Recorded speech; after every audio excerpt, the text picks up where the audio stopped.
You're listening to an Ono Media podcast.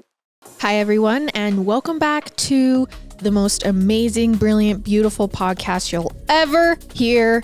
I am your host, Payton Moreland, and I am so glad that you are listening to Into the Dark today. If you don't know, Into the Dark is a true crime podcast that also ventures into ghost stories, hauntings, UFOs, tinfoil tales, honestly, anything dark and spooky. If that's what you're wanting, you've come to the right place. Thank you so much for the continued support and love for this show. I feel it, I see it, and I love you guys back. If you are watching on YouTube, please subscribe, turn on notifications, leave a comment down below. Maybe your favorite Christmas emoji or holiday emoji, leave it down below. If you are listening on podcast and can leave a review, turn on automatic downloads. It's a great way to support the show. Again, thank you for being here. Before we jump into the nitty and gritty, we are going to start off this episode with my 10 seconds. And all I have to say is happy holidays. I cannot believe that it is right around the corner. This year, honestly, went by so fast, but also I lived 8 different lives this year. So I'm really confused about how that works in the timeline of all of that. But either way, it's the holidays. I think I mentioned this a couple episodes ago, but have been feeling in the Christmas spirit far more than I have in the past couple years, which has been super fun. The house is decorated. I've been wrapping presents and coloring and all my favorite things. But yeah, I'm just trying to end this year on not necessarily a good note, but just a note. I just want to tie it up with a bow and put it away in a way that I can accept everything. And if you are in the same boat with me, I think it's a good boat to be in, to be honest. Not everything has to be perfect. Not everything has to be good for it to have been a progressive year for you. And so you guys, we got this. Round of applause for making it a whole other year. With that, let's get into the episode. All right, so as you guys know, in this show, I have talked a lot about different disappearances.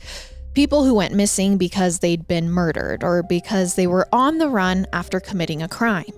Sometimes people vanish after tragic accidents or because they've decided to get a fresh start. But today's case is a disappearance with no clear explanation. And again, you guys, this is going to be one of those disappearances that takes you down a rabbit hole and you're not going to stop thinking about. 3 men go missing, and there were no signs of foul play, no indication that they'd fled, and no possible accident that made sense. It was a baffling mystery, and one that can maybe only be explained with some wild theories, ones that people who believe into the dark genre have thrown around, like sea monsters, ancient fairy magic, ghost ships with undead crews. I know it sounds wild, but you may be more willing to believe in magic if you spend any time off the western shore of Scotland, where our case today takes place. There, in the chilly northern Atlantic, there are a chain of islands. Some of them are large, but the further west you go, the smaller the islands get. One group of particularly tiny isles are known as the Flannan Isles. They are rugged and rocky and not very welcoming. Think of these cliff-lined beaches, and from these cliffs you can see dolphins and whales, and generally speaking, the 7 Flannan Isles are small and rocky, and nobody lives there permanently. But over a century ago, there was an exception to that rule on one isle, a part of these 7, known as Aileen Moor. So this little isle is just 38 acres across, end to end. This makes it smaller than New York's Grand Central Station. But as minuscule as this isle is, Aileen Moor is the largest of these 7, and it has a 200-foot tall cliff just off the beach. Now, there are a lot of stories and myths about Aileen Moor, so this specific isle. Local legends say that in ancient times, druids used the isle as a burial ground. They may have done this because there was something magical about the land, and perhaps those supernatural forces are still at work on it. Some power that's beyond our understanding. I mean, you have to think, these are very tall, rocky, powerful, scary, a bunch of islands together, these 7. And they have a lore to them. Like, there is a history to these. And they might just be stories, probably. But what I do know for sure is that in the 1890s, Scottish officials decided to build a lighthouse on that massive 200-foot cliff on Eilean Mor. That way, ships on their way to the mainland could see the light and know that they were getting closer to their destination, which wasn't these islands, but the big one, right? And that particular isle was chosen because it had the right geography for ships to pull up and dock nearby. They could regularly stop and drop off supplies for the keepers who worked in the lighthouse. And of course, the glow from the lighthouse could be seen for miles in every direction, thanks to the high vantage point at the top of that cliff. So the authorities built the lighthouse there, plus a residence for the keepers and a chapel so they could worship. And again, this is in the 1890s, so residence is finally built. Everything was up and running. Now, to keep things going smoothly, there were always 3 men stationed at this lighthouse. That way, there were enough people to keep it lit and make sure the bulb was cleaned and to ensure the fuel got refilled every day so the light wouldn't go out. There also had to be someone in the keeper's residence to cook, clean, and handle repairs. I mean, these people are living on this very small 200-foot cliff. They're getting supplies from ships passing through. So if a window broke or the chimney was clogged, someone had to handle that, one of the 3 men. And on top of that, they had a policy that there always had to be at least one person inside the lighthouse at all times. So that meant one person on duty manning the light, and the other 2 would handle everything else on the island or have time off to rest and relax until it was time to swap duties. So at one point in 1900, when the lighthouse had been standing for less than a year, 3 men were working in it. James Ducant was in charge. His title was Principal Lightkeeper. He was 44 years old, and he'd spent most of his adult life working in jobs exactly like this one. He traveled from remote island to remote island, tending to lighthouses. This was a real thing. And his wife, Mary, came from a whole family of lighthouse keepers, so she'd probably understood the challenges of this lifestyle when she'd agreed to marry a man who'd spend most of his time away from home on islands. James had 2 men reporting to him as assistant lightkeepers. One was named Thomas Marshall, and he was 27 years old. He had spent his early years as a sailor, and now he had found a job that gave him a bit more stability while letting him still live near the sea. Again, he's a man who's alone because this is a hard job to have if you have a lot of friends and family. And then the last assistant lightkeeper was a man named William Ross. Now, unfortunately, we don't know much about his history or his life before he came to the Eilean Mor Isle. We do know that for these 3 men, their time in the lighthouse was both exhausting and pretty lonely. Sure, James, Thomas, and William had each other for company, but they never got to see their families. Their loved ones didn't live on Eilean Mor with them. Periodically, new keepers would come to the island and give the men a break. This didn't happen very often. It wasn't like a normal job where you could come home in the evenings and weekends. They would go weeks or months at a time without setting foot on the mainland. And in the meanwhile, all they did all day, every day was just work, eat, and sleep. And eventually, this caught up to William. So he gets sick. And this was a problem for 2 big reasons. First, there is no hospital on the Flannan Isles. So the fear was that if he took a turn for the worse, he probably wouldn't be able to get treated very quickly. And even more concerning, though, was that while he was ill, he couldn't work. And there were too many chores that needed to be done for James and Thomas to handle all on their own. So there was only one solution. William needed to go back to the mainland while he recovered. And in the meanwhile, a replacement would come to stay on the Isle. His name was Donald MacArthur. So that's where things are in the history of this Isle by the time we hit December 15th, 1900. And it's so weird to say 1900 and think that we have a case like this documented from that time. But either way, James, Thomas, and the replacement Donald were working at the lighthouse, and William was recovering back home. Now, everyone assumed that the three of them had it under control without William, that they'd keep everything running normally. Except that night, a ship left Scotland on its way to the United States, and it sailed right by the Flannan Isles. Now, this captain had made this specific voyage many times before. He was used to passing Eilean Mor and seeing a cheerful gleam from the lighthouse shining in the dark.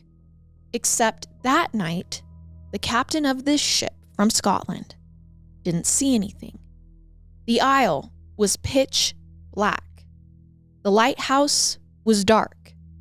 So he can tell right away that this was not right. He even ran from the steering wheel and stood on the deck, scanning the horizon. Any second, the glow should have flickered into sight, except it never did. And that captain wasn't the only person who could tell that something was wrong. There was another island just 20 miles away from the Flannan Isles, and it had a lighthouse there too. Now, usually, its keeper could see the lights from Eilean Mor from his post, and they were a friendly reminder that he was not the only one out there in the middle of the ocean in the night. And there were others doing the same work that he was.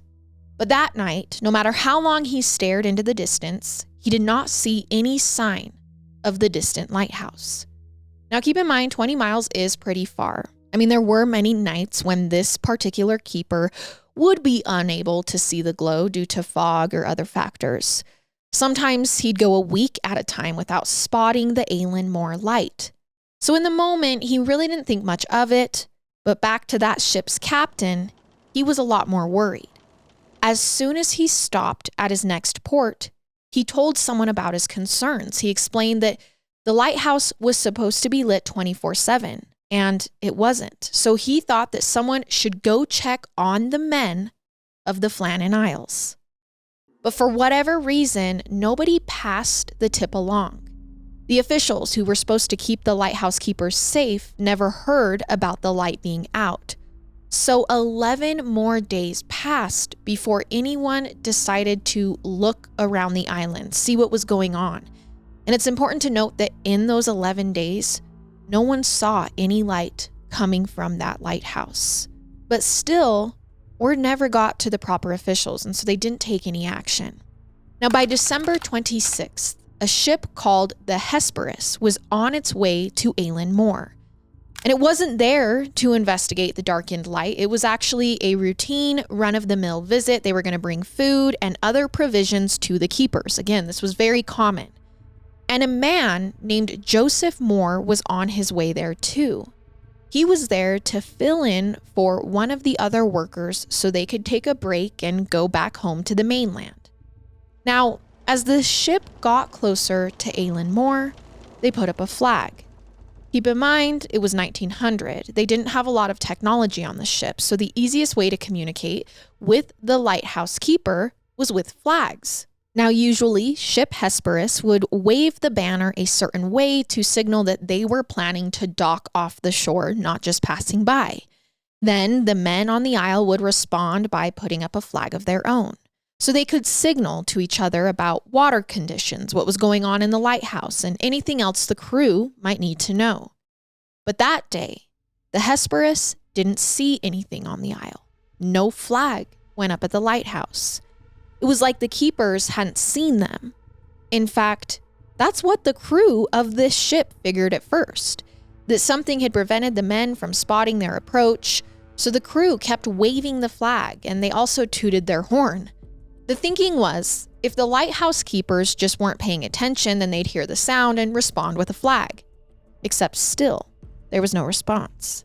Now, eventually the captain decided to send a rowboat full of men to the shore to investigate. I mean, what else are they supposed to do?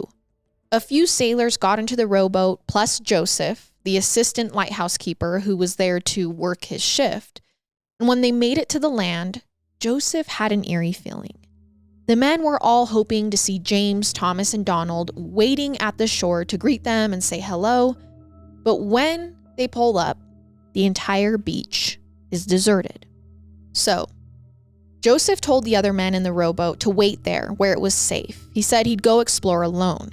I mean, you have to imagine not many people know the layout of this place, so someone who's worked there before would probably have better luck.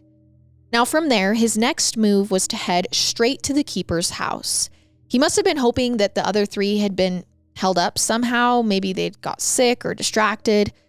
But as soon as he got inside, he thought, okay, I'll go to the house, they'll be there. However, he couldn't shake this uneasy feeling the whole time he was making his way up to the residence. And I think this is because he knows how important it is to keep that light running, to wave the flags. This is a pretty well-oiled machine at this point. So with no response, what's wrong? At one point, he saw 3 black birds take off all at once, and he said this felt like an omen to him, a sign that there was tragedy on Eilean Mor. So as soon as he gets there, the home is locked up, and so is the lighthouse. And nobody answered when Joseph knocked. Since he didn't have a key, he had to break in.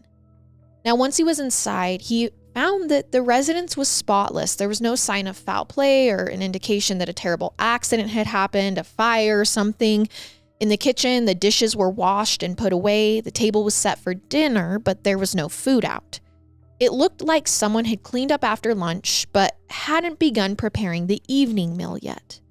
Now, one of the chairs at the table had tipped over, but that was the only thing in this residence that was out of place. The entire rest of the home was perfect. There were ashes in the fireplace, but when Joseph touched them, they were cold, so he knew nothing had been burned here in a while. Each bedroom was clean, all the beds were made, but there was no sign anywhere of James, Thomas, or Donald, the only 3 residents of this isle. They weren't in their house, and they hadn't left a note or anything to point at where they could have gone. But there was one detail that struck Joseph as particularly creepy. Every single clock in this house had stopped. Every single one. And the keepers had a pet canary, and it was still alive in its cage, and it was perfectly healthy. There was no sign that it was starving or dehydrated or that it had been hurt. So from there, Donald decides to go investigate the lighthouse itself.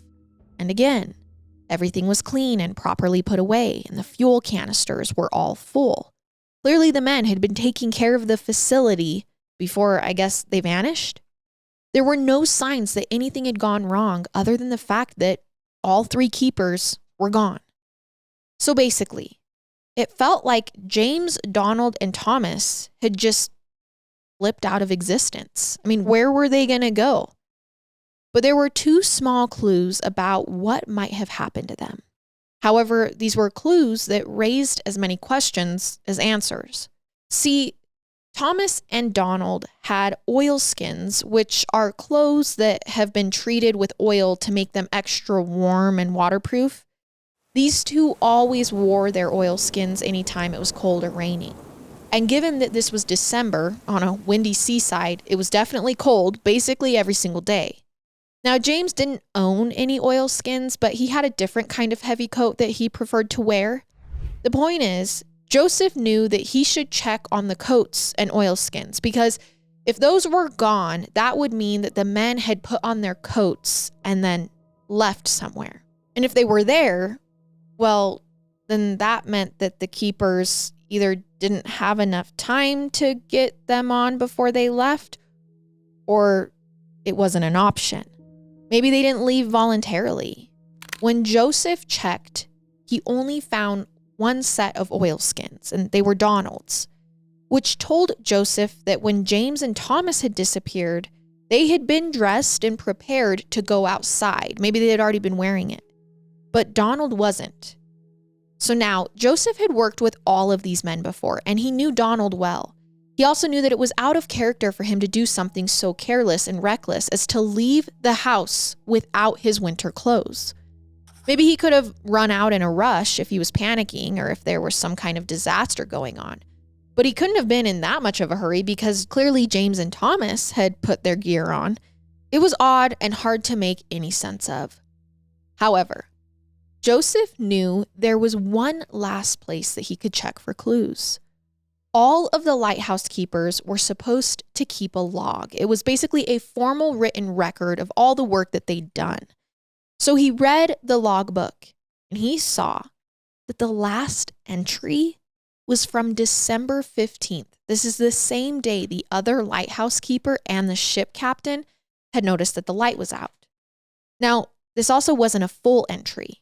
It was a couple of quick notes, like whoever wrote it didn't have time to jot down a lengthy report, but they were maybe planning on coming back later to finish writing. All they said was that the weather was bad that day and it looked like a storm was coming in.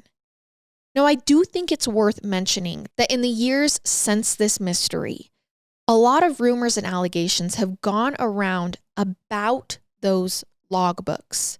If you're familiar with this story, you may have heard that there were entries about the men acting very strange prior to their disappearance, bursting into tears for no reason, flying into unprovoked rages, almost acting like they were possessed, like something was wrong on the island. The thing about these stories is they're most likely not true. Those entries did not exist. Misinformation sprang up after the disappearances became more famous. The truth is that all Joseph knew from the logbook was that a storm seemed to be coming in on the 15th. Every other entry before that, according to Joseph, was normal. But it told him that the keepers were alive and working at some time on the day that the light eventually went out. He also knew that there were certain duties that were always done in the morning and others that needed to happen in the afternoon and evening. So based on what had and hadn't been done around the home and the lighthouse, his best guess was that a disaster or whatever had happened sometime in the afternoon of December 15th, 1900. So given all of this evidence, the Hesperus's captain, Jim Harvey, came up with a theory about what might have happened to the now missing lighthouse keepers. I mean, you have to think about how eerie this is to show up to an island where 3 men are living alone and all 3 men are gone and there's no traces to where they've gone or what happened. So the captain knew that a terrible storm had hit the isle on December 15th. So his assumption was that James and Thomas had gone out to check on some equipment, make sure that it was secure. They didn't want anything to get blown away or damaged in the heavy winds. In fact, that was one of the main parts of their job.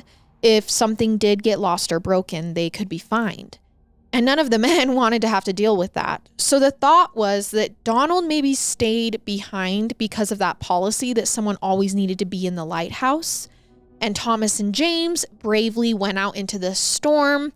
This could be why James's coat and Thomas's oilskins were missing when Joseph searched the home, because they'd worn them out to handle their chores. Except the winds were very fast and violent that day, and the isle did have a lot of steep cliffs. So in Jim's mind, what had to have happened is an unusually strong gust must have blown James and Thomas over a ledge, and they had landed in the ocean and they'd either drowned or died on impact. Eventually, Donald may have gotten nervous when his colleagues never came back from their duties. He might have gotten so worried, in fact, that he went outside to go look for them. He left the lighthouse. Maybe he left in such a hurry that he never even bothered to put on his own oilskins. and then he met the same fate as his companions. He was blown off a cliff and killed. Now, at first, that explanation does sound pretty believable, but there are a couple of problems with it once you scratch beneath the surface. First, like I mentioned before, the keepers were never supposed to leave the lighthouse unattended. There always had to be someone there to handle sudden problems. Even if Donald was really worried about his friends, he would have known better than to run out into a storm on his own without anyone manning the lighthouse. Also, let alone without a coat. There were other steps he could have taken to try and help them without putting his own life in danger and leaving his spot. And there's one other really big factor that makes this explanation seem impossible. And that is, during the storm on December 15th, the wind was blowing from the west toward the east. And the lighthouse was on the western side of the isle, meaning even if a gust did knock James, Thomas, and Donald over, it wouldn't have swept them off a cliff. It actually would have pushed them inland to safety. They probably would have survived. Or if they did die in the storm some other way, their bodies would have ended up somewhere on the island, not in the water.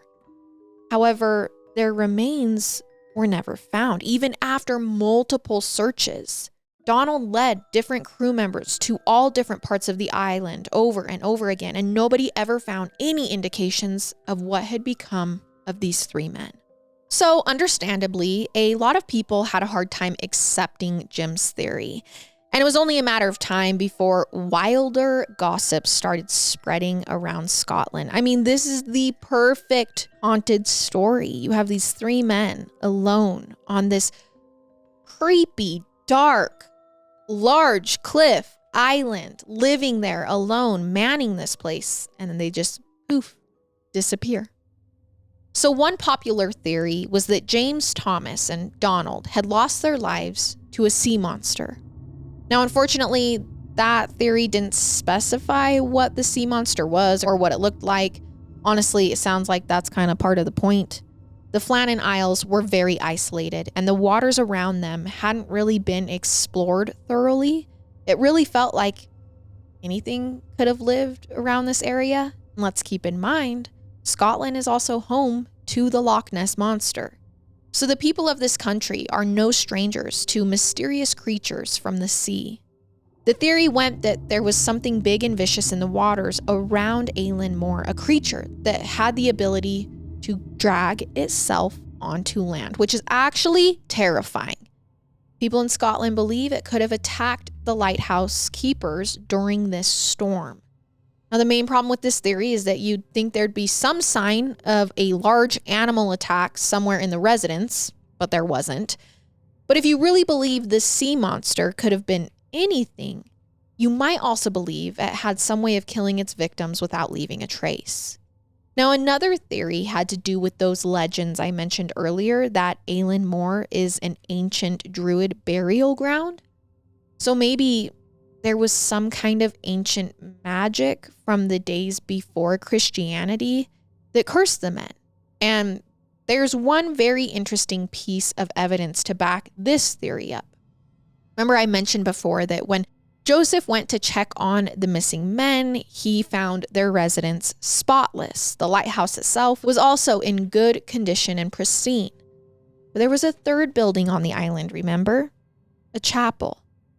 And I'm not sure on the timeline, but sometime between the disappearances and now, that chapel has collapsed, which has made many people wonder, did the spirits of these deceased druids or the powers they worshipped destroy the chapel because they were offended by what it represented on this land? And if so, did they also do something to the keepers to make them vanish? Now, if that sounds wild, just wait until you hear some of the other things people are saying. In fairness, I don't think these explanations are necessarily credible or believable. I just think they're worth mentioning because they are a part of the lore of this story. Some guesses were that James, Thomas, and Donald were abducted by aliens or fairies. There were also wild stories about a giant bird swooping down and snatching up the three keepers. Others said maybe it was a ghost ship with a crew of the undead that had docked on Eilean Mor. Somehow these ghoulish sailors got James, Donald, and Thomas out of the lighthouse and onto their ship and sailed away with them. Now, I don't want to make it sound like paranormal explanations are the only possibility here. Some of the speculation was more grounded. For example, some people thought Donald was at fault. He was known to have a bad temper, and gossip suggested that when he got mad enough, he could become violent. So maybe Donald got into some kind of fight with James and Thomas. They'd gone a little crazy alone on this island, and he may have flown into a murderous rage and pushed them off a cliff. And then once he realized what he'd done, he jumped off too. He could have taken his own life rather than turn himself in for the crime. Another possibility was that James, Thomas, and Donald all ran away together to start a new life. The thought is that they couldn't handle the stress and the isolation of life on Eilean Mor. And for whatever reason, none of them were willing to just quit and return to their families. Instead, they took off in a rowboat and were now living somewhere new with fake identities. One last theory suggests that Donald, Thomas, and James were standing on the shore during the storm. There was some equipment that was right on the beach, and they may have been tending to it when a huge wave came in and swept them away. I mean, that could happen. But none of those explanations could say why all three men were outside at once in violation of lighthouse policy, or why Donald would leave home at all, down to the shore, without his oilskins. So after he searched the isle, their colleague Joseph wrote a letter with his thoughts, and he insisted that all three men were professionals. They followed the rules, they did good work, and they knew what they were doing. They weren't the sort to make stupid mistakes to lead to these kinds of preventable disasters. The fact of the matter is, there is just no way to explain the disappearance that still fits the evidence in this case. So, to this day, nobody knows what happened to the men of Eilean Mor, James, Thomas, and Donald. I mean, it's honestly baffling. And it was equally confusing back on December 26th, 1900, when Joseph and the crew of the Hesperus were searching the isle and finding nothing. Of course, they knew they couldn't drop everything and investigate forever. It would take a while to learn what had happened to the keepers if they ever did. And in the meanwhile, passing ships still needed a functional lighthouse to be able to sail safely. So when it was time for the Hesperus to leave Eilean Mor, the captain actually ordered two of his crew members to stay behind, along with Joseph. Their new job was to stay in the abandoned residence and keep the lighthouse running. He assured the crewmen this wasn't a permanent posting. They'd be back on the ship in another week or two once they could find more experienced replacements and possibly figure out what had happened. And interestingly, the two sailors accepted their orders without argument. It was actually Joseph who really didn't want to do it. Keep in mind, he had just lost two colleagues, and he had to be thinking, you guys, we still don't know what happened here. What if it happens again? Like, aren't we in danger?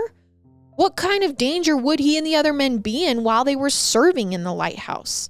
After all, it had only been built about a year before. There was no way to know what sorts of forces or people were active on Eilean Mor that the public didn't know about. I mean, at this point, the entire island must have felt eerie and scary and cursed. But there were only a few men there at the time, and nobody else had the experience he did. So even though he begged the captain to take him back on the ship, Jim refused to help him. And when the Hesperus departed, he was left on the isle with two other temporary lighthouse keepers. Now, the good news is nothing bad happened. And after his stint on the isle, Joseph was fine. There were no more mysterious disappearances in the next 124 years in the history of this lighthouse. Now, eventually in 1971, the technology in the lighthouse was updated, so now everything is still automated. Yes, I'm telling you that this lighthouse still stands and welcomes incoming ships to the Scottish shores, but computers handle everything now. There's no need for anyone to live on Eilean Mor these days. Which means today, the isle is back to being empty and ominous once again. It's most famous for the disappearances. Almost a century has passed since James, Thomas, and Donald vanished without a trace. And people are still coming up with wild theories to try and explain what happened to them. Which just goes to show, even though you can come up with an answer, it doesn't mean it's going to be the right one. So right now, go to the Into the Dark Instagram page or YouTube video and leave a comment as to what you think happened to these 3 men. The mystery here, can you solve it? All right, you guys, that was our episode, and I will see you next week as we go further into the dark together. Goodbye.